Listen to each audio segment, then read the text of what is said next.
ನಿಜವಾಗ್ಲೂ ಜಯನಗರದಲ್ಲಿ ಇದೊಂದು ಅದ್ದೂರಿ ಕಾರ್ಯಕ್ರಮ ಅಂತ ನಾವಂತೂ ಭಾವಿಸಿದ್ದೀವಿ. ಪ್ರತಿ ವರ್ಷನೂ ರಕ್ಷಾ ಫೌಂಡೇಶನ್ ಇಂಥ ಒಳ್ಳೊಳ್ಳೆ ಕಾರ್ಯಕ್ರಮಗಳನ್ನ ನಿರಂತರವಾಗಿ ಮಾಡ್ಕೊಂಡು ಬರ್ತಾ ಇದೆ. ಸಿ.ಕೆ. ರಾಮಮೂರ್ತಿ ಅವರು ಮಹಾನಗರ ಪಾಲಿಕೆ ಸದಸ್ಯರಾಗಿ ಒಳ್ಳೆ ಕೆಲಸಗಳನ್ನ ಮಾಡಿದ್ರು. ಸರ್ವತೋಮುಖ ಅಭಿವೃದ್ಧಿನಲ್ಲಿ ರಾಮಮೂರ್ತಿ ಅವರ ಪಾತ್ರ ನಿರಂತರವಾಗಿ ಮಾಡ್ತಾ ಬಂದಿದ್ದಾರೆ. ಒಳ್ಳೆ ಕಾರ್ಯಕ್ರಮ ಮಾಡಿದಾಗ ಜನರ ಮನಸ್ಸಲ್ಲಿ ಮುಟ್ಟಿದಾಗ ಜನನು ಆಶೀರ್ವಾದ ಮಾಡ್ತಾರೆ ಅನ್ನೋದಕ್ಕೆ ಇದೊಂದು ಉದಾಹರಣೆ. ಬೆಂಗಳೂರಿನ ಜಯನಗರದಲ್ಲಿ ರಕ್ಷಾ ಫೌಂಡೇಶನ್ ವತಿಯಿಂದ ಅದ್ದೂರಿಯಾಗಿ ಲಲಿತ ಸಹಸ್ರನಾಮ ಕಾರ್ಯಕ್ರಮ, ಪೂಜಾ ಕಾರ್ಯಕ್ರಮ ಯಶಸ್ವಿಯಾಗಿ ನಡೆದಿರುವಂತದ್ದು. ಈ ಬಗ್ಗೆ ಮಾತನಾಡಲಿಕ್ಕೆ ನನ್ನೊಂದಿಗೆ ಇಲ್ಲಿಯ ಕಾರ್ಪೊರೇಟರ್ ಸೋಮಶೇಖರ್ ಅವರಿದ್ದಾರೆ. ಅವ್ರನ್ನ ಮಾತಾಡಿಸ್ತಾ ಹೋಗ್ತಿದ್ದೀನಿ. ಸರ್, ವಿಶೇಷವಾಗಿ ಪೂಜಾ ಕಾರ್ಯಕ್ರಮ ಅಂತ ಹೇಳಿದ್ರೆ ಎಲ್ಲರೂ ಕೂಡ ಭಾಗವಹಿಸೋದು, ಅದ್ದೂರಿಯಾಗಿ ಕಾರ್ಯಕ್ರಮ ನಡೆದಿದೆ, ಯಶಸ್ವಿಯಾಗಿ ನಡೆದಿದೆ, ಏನ್ ಹೇಳ್ತೀರಾ? ಜಯನಗರದಲ್ಲಿ ರಕ್ಷಾ ಫೌಂಡೇಶನ್ ವತಿಯಿಂದ ಜನಪ್ರಿಯ ಶಾಸಕರು, ರಕ್ಷಾ ಫೌಂಡೇಶನ್ ಅಧ್ಯಕ್ಷರಾದಂಥ ಸಿ.ಕೆ. ರಾಮಮೂರ್ತಿ ನೇತೃತ್ವದಲ್ಲಿ ಪ್ರತಿ ವರ್ಷದಂತೆ ಈ ವರ್ಷನೂ ಸಹ ಲಲಿತಾ ಸಹಸ್ರನಾಮದ ಕಾರ್ಯಕ್ರಮ ಭಾಳ ಅದ್ದೂರಿಯಾಗಿ ಮೂಡಿಬಂತು. ನಿಜವಾಗ್ಲೂ ಜಯನಗರದಲ್ಲಿ ಇದೊಂದು ಅದ್ದೂರಿ ಕಾರ್ಯಕ್ರಮ ಅಂತ ನಾವಂತೂ ಭಾವಿಸಿದ್ದೀವಿ. ಎಲ್ಲ ನಮ್ಮ ಮಹಿಳೆಯರು ಸಹ ಭಾಗವಹಿಸಿ ನಮ್ಮ ಪರಮ ಪೂಜ್ಯ ಮಂತ್ರಾಲಯದ ಸ್ವಾಮೀಜಿಗಳ ನೇತೃತ್ವದಲ್ಲಿ ಹಾಗೆ ರಾಮಮೂರ್ತಿಯ ನೇತೃತ್ವದಲ್ಲಿ ಭಾಳ ಚೆನ್ನಾಗಿ ಮೂಡಿಬಂತು. ನಮಗಂತೂ ಭಾಳ ಸಂತೋಷ ಆಯಿತು. ಕಳೆದ ವರ್ಷವೂ ಸಹ ಭಾಳ ಚೆನ್ನಾಗಿ ಆಯಿತು. ಈ ವರ್ಷ ಅಂತೂ ಎಲ್ಲ ಶಿಸ್ತುಬದ್ಧವಾಗಿ ಎಲ್ಲ ಭಕ್ತಾದಿಗಳ ಸಹಕಾರದಿಂದ ಇವತ್ತು ಚೆನ್ನಾಗಿ ಬಂತು. ಪ್ರತಿ ವರ್ಷನೂ ರಕ್ಷಾ ಫೌಂಡೇಶನ್ ಇಂಥ ಒಳ್ಳೊಳ್ಳೆ ಕಾರ್ಯಕ್ರಮಗಳನ್ನ ನಿರಂತರವಾಗಿ ಮಾಡ್ಕೊಂಡು ಬರ್ತಾ ಇದೆ. ಎಷ್ಟು ಭಕ್ತರು ಇವತ್ತು ಪೂಜಾ ಕಾರ್ಯಕ್ರಮದಲ್ಲಿ ಭಾಗವಹಿಸಿದ್ರು ಅಂದಾಜಲ್ಲಿ ಹೇಳೋದಾದ್ರೆ? ಇವತ್ತು 2,500 ಮಹಿಳೆಯರು ಈ ಒಂದು ಪೂಜಾ ಕಾರ್ಯಕ್ರಮದಲ್ಲಿ ಭಾಗವಹಿಸಿದ್ರು. ನಮ್ಮ ರಾಗಿಗುಡ್ಡದ ಪ್ರಧಾನ ಅರ್ಚಕರಂತ ನಾರಾಯಣ್ ಭಟ್ ಅವರು ಈ ಪೂಜಾ ಕಾರ್ಯಕ್ರಮದ ನೇತೃತ್ವವನ್ನು ವಹಿಸ್ಕೊಂಡಿದ್ರು.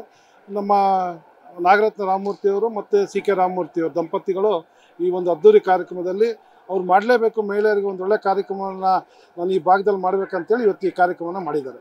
ಏನು ಹೇಳ್ತೀರಾ ಸರ್, ಈ ಭಾಗದ ಜನಪ್ರಿಯ ಶಾಸಕರಿಗೆ ಏನು ಹೇಳ್ತೀರಾ ನೀವು? ಸಿ.ಕೆ. ರಾಮಮೂರ್ತಿ ಅಂತ ಹೇಳಿದ್ರೆ ಎಲ್ರಿಗೂ ಕೂಡ ಮೆಚ್ಕೊಂಡಿರುವಂಥದ್ದು, ಅಭಿವೃದ್ಧಿ ಕೆಲಸ ಒಂದು ಕಡೆ ಇದ್ರೆ ಧಾರ್ಮಿಕ ಕೆಲಸನೂ ಕೂಡ ಮಾಡ್ತಿರುವಂಥದ್ದು ಕಾರ್ಯಕ್ರಮಗಳ ಬಗ್ಗೆ. ಸಿ.ಕೆ. ರಾಮಮೂರ್ತಿ ಅವರು ಮಹಾನಗರ ಪಾಲಿಕೆ ಸದಸ್ಯರಾಗಿ ಒಳ್ಳೆ ಕೆಲಸಗಳನ್ನ ಮಾಡಿದ್ರು.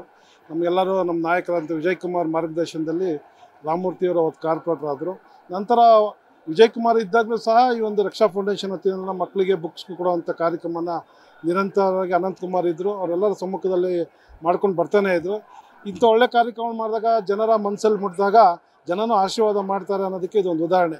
ಕಾರ್ಪೊರೇಟ್ರಿಂದ ಇವತ್ತು ಮಹಾನಗರ ಪಾಲಿಕೆ ಸದಸ್ಯರಿಂದ MLA ಆಗಿದ್ದಾರೆ ಅಂತ ಹೇಳಿದ್ರೆ ಅದಕ್ಕೆ ಜನಗಳ ಆಶೀರ್ವಾದ ಮತ್ತು ಎಲ್ಲ ಸ್ನೇಹಿತರು ಅವ್ರ ಮೇಲೆ ಇಟ್ಟಿರೋಂಥ ಪ್ರೀತಿ ವಿಶ್ವಾಸದಿಂದ ಇವತ್ತು ಅವ್ರು ಶಾಸಕರಾಗಿದ್ದಾರೆ.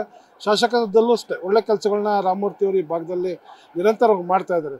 ಒಂದು ಕಡೆ ಮಹಿಳೆಯರಿಗಿರ್ಬೋದು, ಒಂದು ಕಡೆ ಮಕ್ಕಳಿಗಿರ್ಬೋದು, ಒಂದು ಕಡೆ ಸ್ನೇಹಿತರಿಗಿರ್ಬೋದು, ಒಂದು ಕಡೆ ಈ ಭಾಗದ ಸರ್ವತೋಮುಖ ಅಭಿವೃದ್ಧಿನಲ್ಲಿ ರಾಮಮೂರ್ತಿಯವರ ಪಾತ್ರ ನಿರಂತರವಾಗಿ ಮಾಡ್ತಾ ಬಂದಿದ್ದಾರೆ. ಅವ್ರದ್ದೇ ಆದಂಥ ಫೌಂಡೇಶನಲ್ಲಿ ಸಾವಿರಾರು ಮಕ್ಕಳಿಗೆ ಉಚಿತ ನೋಟ್ ಪುಸ್ತಕ ಕೊಡೋದು ಮತ್ತು ಮಹಿಳೆಯರಿಗೆ ಇಂಥ ಪೂಜಾ ಕಾರ್ಯಕ್ರಮವನ್ನು ನಿರಂತರವಾಗಿ ಮಾಡ್ತಾ ಇದ್ದಾರೆ. ಓಕೆ, ನೀವು ಕಾರ್ಪೊರೇಟರ್ ಆಗಿದ್ರಿ ಅಂತ ಹೇಳಿದ್ರಿ, ಏನು ಹೇಳ್ತೀರಾ ಕ್ಷೇತ್ರ ಜನರಿಗೆ, ಇಲ್ಲಿ ಬಂದಂಥ ಭಕ್ತಾದಿಗಳಿಗೆ ಏನು ಹೇಳ್ತೀರಾ? ಎಲ್ಲ ನಿಮ್ಮ ಪ್ರೀತಿ ವಿಶ್ವಾಸ ಈ ಕ್ಷೇತ್ರದ ಎಲ್ಲ ಮಹಿಳೆಯರು, ಎಲ್ಲ ನಾಗರಿಕರು ಸಹ ಇದೇ ರೀತಿ ನಾಗರತ್ನ ರಾಮಮೂರ್ತಿ ಮೇಲೆ ನಿರಂತರವಾಗಿ ಆಶೀರ್ವಾದವನ್ನು ಮಾಡಿ ನಿಮ್ಮ ಸಹಕಾರ ಅವ್ರಿಗಿರಬೇಕು, ನಿಮ್ಮ ಆಶೀರ್ವಾದ ಅವರಿಗೆ ಇದ್ದು ಮುಂದಿನ ದಿನಗಳಲ್ಲಿ ಇನ್ನೂ ಉತ್ತಮ ನಾಯಕ ಆಗಬೇಕು ಮತ್ತು ರಾಜ್ಯದಲ್ಲಿ ಒಳ್ಳೆಯ ಭವಿಷ್ಯದ ನಾಯಕ ಆಗಬೇಕಂತ ನಾನಂತೂ ಈ ಸಂದರ್ಭದಲ್ಲಿ ಹಾರೈಸ್ತೀನಿ. Thank you sir. ಇದಿಷ್ಟು ಕಾರ್ಪೊರೇಟರ್ ಸೋಮಶೇಖರ್ ಅವರ ಮಾತಾಗಿತ್ತು. ಕ್ಯಾಮರಾ ಪರ್ಸನ್ ಸುನಿಲ್ ಕುಮಾರ್ ಜೊತೆ ಅಭಿಜಿತ್ ಗಣೇಶ್, ಕರ್ನಾಟಕ ಟಿವಿ, ಬೆಂಗಳೂರು. ಬೆಂಗಳೂರಿನ ಸಮಗ್ರ ಸುದ್ದಿಗಾಗಿ ನೋಡಿ ಕರ್ನಾಟಕ ಟಿವಿ ಬೆಂಗಳೂರು.